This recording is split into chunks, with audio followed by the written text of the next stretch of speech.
It was the summer of 1987, and the air above the festival grounds in Texas hung thick with dust, sweat, and the unmistakable electricity that only comes when 20,000 people are packed shoulder to shoulder under a darkening sky. Stevie Ray Vaughan had already been on stage for nearly 40 minutes, his Fender Stratocaster screaming through a version of Texas Flood that was making grown men close their eyes and sway like they were standing in church, when something strange began to happen near the side of the stage.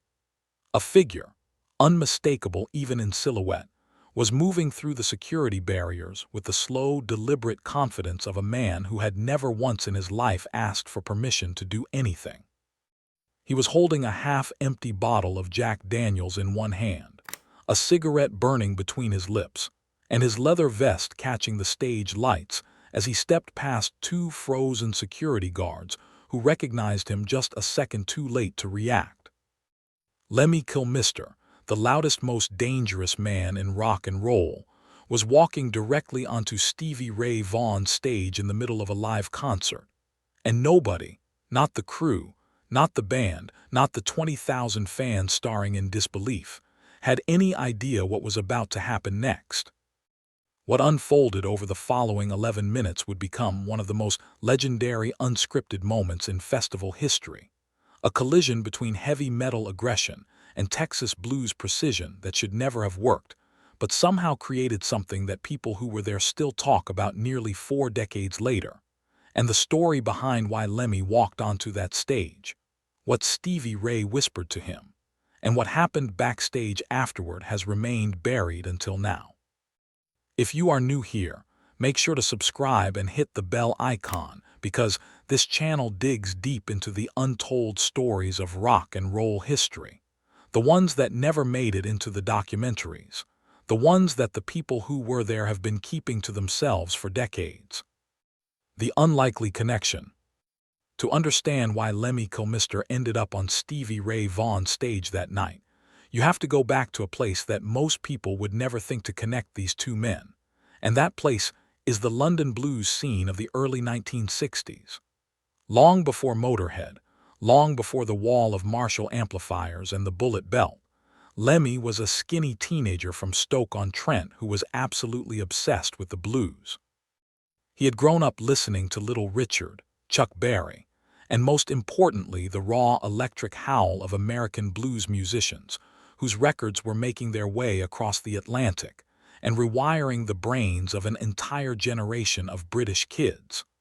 What most people do not realize is that Lemmy never considered himself a metal musician.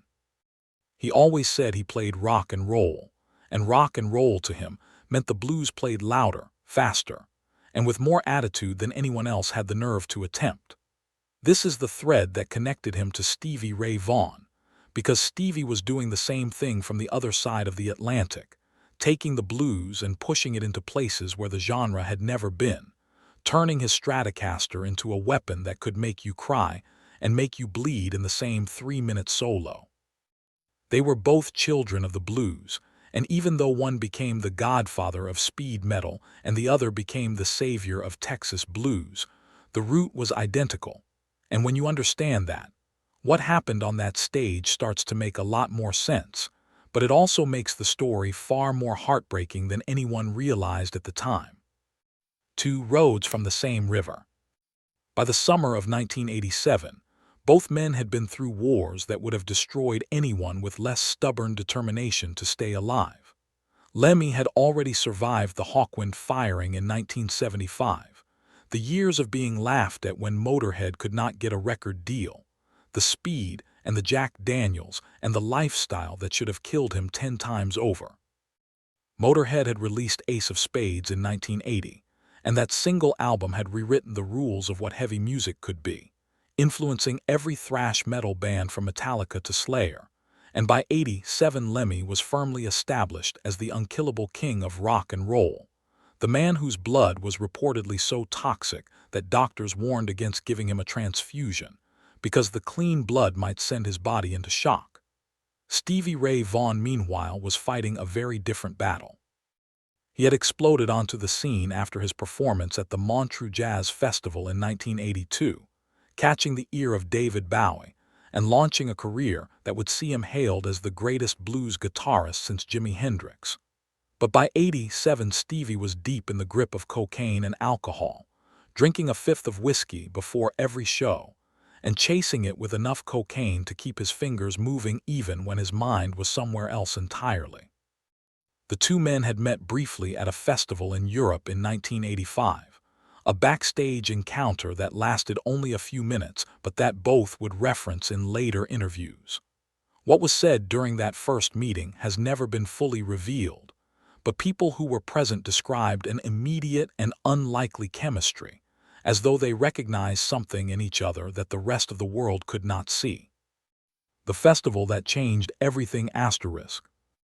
The 1987 festival was one of those massive outdoor events that Texas was famous for in the '80s, a sprawling 3-day affair with multiple stages, dozens of acts, and a crowd that grew larger and more unpredictable with every passing hour.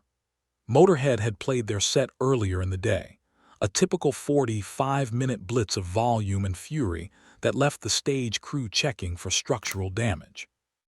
Lemmy had come off stage drenched in sweat, grabbed a fresh bottle of Jack Daniels from the rider, and planted himself on a road case at the side of the main stage to watch the rest of the performances. He was not planning to go anywhere. But then Stevie Ray Vaughan walked onto the main stage, strapped on his Stratocaster, and began to play, and something shifted in Lemmy's face that the crew members around him had never seen before. There was a look in his eyes that one roadie later described as a mixture of awe and jealousy and love and pain all at the same time. The look of a man who was hearing something that reached a part of him he normally kept locked away behind the Jack Daniels and the attitude and the decades of carefully constructed invincibility. Stevie Ray was playing with the kind of intensity that only comes from a man who is simultaneously at the height of his powers and on the edge of total self-destruction. His fingers moving across the fretboard with a speed and precision that seemed to defy what human hands should be able to do, and every note was soaked in the kind of anguish that you cannot fake. Lemmy sat there for 3 songs without moving, without drinking, without smoking, which for anyone who knew him was the equivalent of witnessing a miracle. And then, somewhere during the 4th song, he stood up, took a long pull from the bottle, flicked his cigarette into the dust, and started walking toward the stage. The walk that stopped time. What happened next unfolded in slow motion for everyone who witnessed it. The security team at the side of the stage saw Lemmy coming and froze, because stopping Lemmy Kilmister from doing anything he had decided to do was about as realistic as stopping a freight train with a polite suggestion. And besides, half the security crew were Motorhead fans who had grown up on Ace of Spades. He walked past them without even glancing in their direction, his boots heavy on the plywood ramp, his silhouette growing larger as he moved into the lights. And the crowd, 20,000 people who had been completely lost in Stevie Ray's hurricane of blues, began to notice that something was happening that was not part of the show. There was a ripple of confusion that spread through the audience like a wave, people nudging each other and pointing, because even from 100 yards away, there was no mistaking that walk, that posture, that unmistakable shape of a man who looked like he had been carved out of leather and cigarette smoke. Stevie Ray had his eyes closed, deep in a solo that was making his guitar sing like a human voice, and he did not see Lemmy approaching until the bassist was standing less than 10 feet away, holding his bottle of Jack Daniels like a scepter, and staring at the blues man with an expression that nobody in that crowd would ever forget. Face to face. The moment Stevie Ray opened his eyes and saw Lemmy standing there on his stage, uninvited, unannounced, and unmistakably drunk, is one of those frozen seconds in rock history where the entire world seemed to hold its breath. The band behind Stevie Ray faltered for just a beat, the drummer's sticks hovering in midair, the bass player's fingers lifting from the strings, and in that fraction of a second of silence, with 20,000 people staring and the stage lights blazing down, Stevie Ray Vaughan did something that revealed more about his character than 1,000 interviews ever could. He smiled. Not a nervous smile, not the kind of forced stage grin that musicians put on when something goes wrong. It was a real smile, wide and warm and genuine, and he took 2 steps toward Lemmy and leaned in close enough that only a few people near the front could hear what he said. The words have been debated for decades, but the most reliable source, a monitor engineer standing directly beside the main speaker stack, later recalled that Stevie Ray said something that was both an invitation and a challenge, acknowledging the absurdity of the moment while recognizing the deep musical kinship that connected them. Whatever those exact words were, Lemmy's response was immediate. He turned to the side of the stage, pointed at someone in the crew, and within 30 seconds, a Rickenbacker bass guitar was being handed up to him, because there was always a Rickenbacker nearby when Lemmy was in the building, the same way there was always a bottle of Jack Daniels and a pack of Marlboros. 11 minutes of chaos and beauty. What happened over the next 11 minutes has been described by people who were there as one of the most extraordinary, confusing, thrilling, and emotionally overwhelming musical experiences of their lives. Lemmy plugged the Rickenbacker into an available amp on the side of the stage, turned the volume up to a level that made the monitor engineer wince, and began playing a bass line that had absolutely no business being anywhere near a Stevie Ray Vaughan blues set. It was heavy, distorted, aggressive, the kind of rumbling, earth-shaking low end that Motorhead fans knew and loved, and that blues purists would normally consider an act of vandalism. For the first 30 seconds, it sounded like a train wreck, two completely different musical languages crashing into each other with no translator in between, and there were people in the crowd who later admitted they covered their ears and winced, expecting a disaster of historic proportions. But then something remarkable happened, something that musicians who have analyzed the bootleg recordings of that night still struggle to fully explain. Stevie Ray adjusted, not by simplifying his playing or dumbing down his blues to accommodate the heavy metal intruder, but by finding a space within the chaos that Lemmy was creating, a pocket of rhythm and melody that existed in the collision between the two sounds rather than in spite of it. He shifted his playing into a lower register, matching the weight and darkness of Lemmy's bass with a guitar tone that was dirtier, rawer, and more aggressive than anything he typically played in his regular sets. And suddenly the two of them were locked into a groove that was neither blues nor metal but something entirely new, something that sounded like the musical equivalent of two old fighters who have been circling each other for years finally throwing punches. Not out of anger, but out of mutual respect, and the sheer joy of finding someone who can take the hit and come back for more.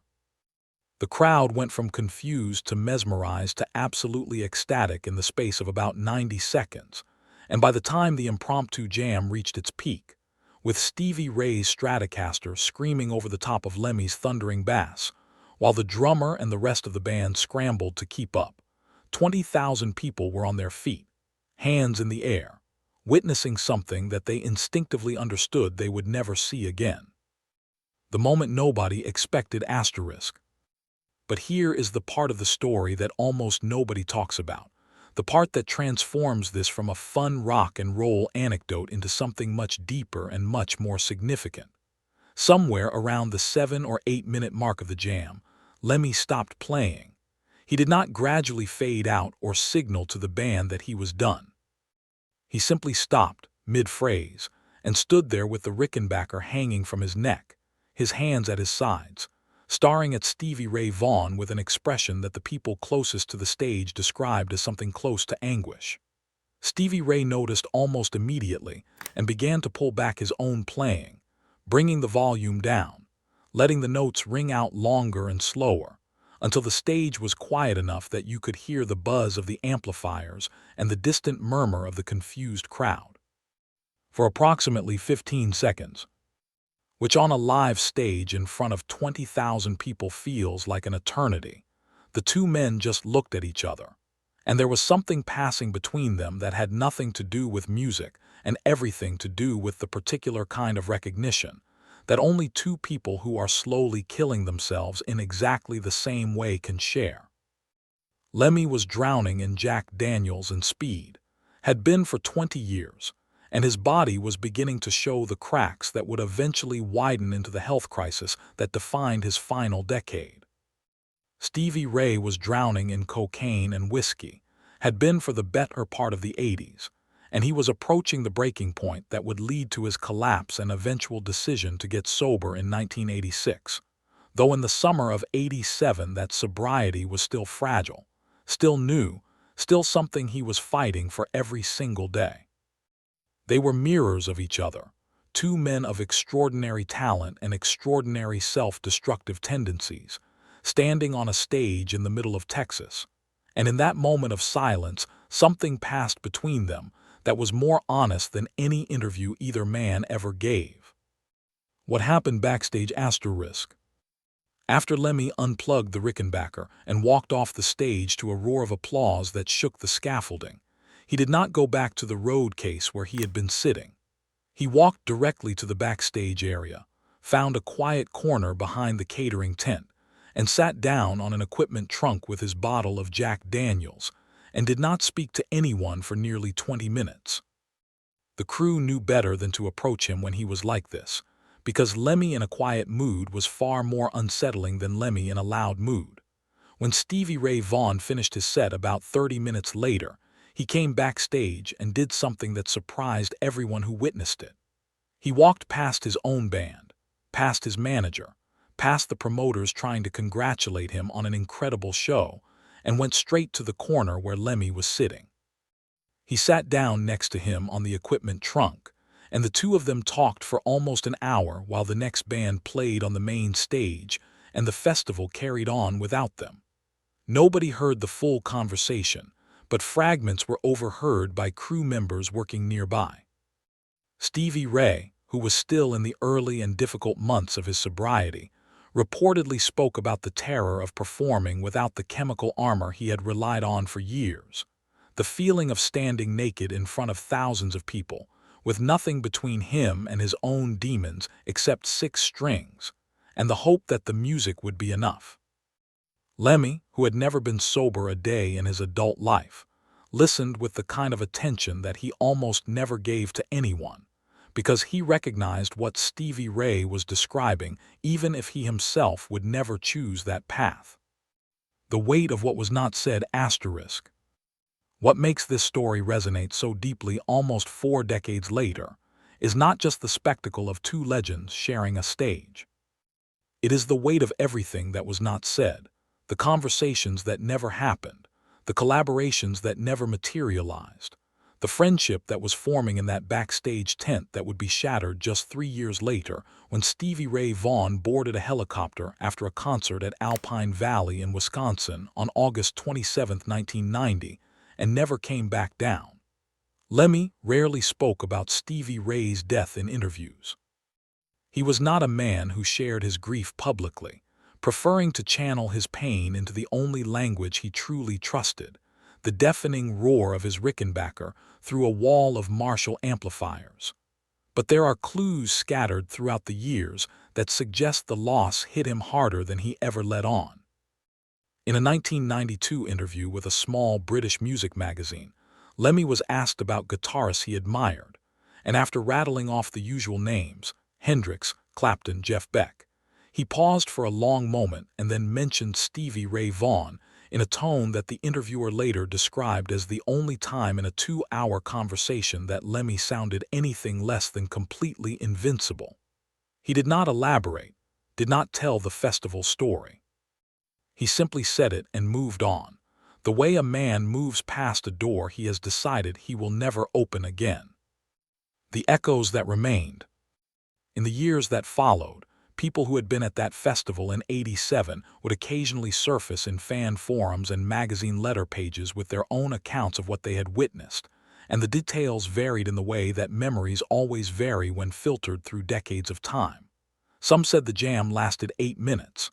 Others swore it was closer to 15. Some remembered Lemmy singing. Others insisted he never opened his mouth. But on one point, every single account agrees. There was a moment, a specific and undeniable moment, when the two men looked at each other and something happened that transcended the music. Something that even the most cynical rock journalist would struggle to dismiss as mere showmanship. It was the kind of moment that reminds you why live music matters in a way that recordings never can. Because recordings capture the sound, but they cannot capture the electricity that passes between human beings when the walls come down, and all that is left is the raw, unprotected truth of who you are and what you are feeling. Lemmy Kilmister spent his entire life building a fortress of volume and attitude and chemical indestructibility, a persona so convincing that even the people closest to him sometimes forgot there was a human being underneath. But on that stage in Texas, for 11 minutes, the fortress had a crack in it, and what came through that crack was something that 20,000 people felt in their chests, even if they could not name it. The legacy of 11 minutes. Lemmy would go on living for another 28 years after that night, continuing to drink his Jack Daniels and smoke his Marlboros and play his Rickenbacker at volumes that made younger musicians physically ill, surviving a diabetes diagnosis and a series of health scares that would have retired anyone else, all the way until December 28, 2015, when he died in his apartment in Los Angeles just 4 days after his 70th birthday. Stevie Ray Vaughan would get 3 more years.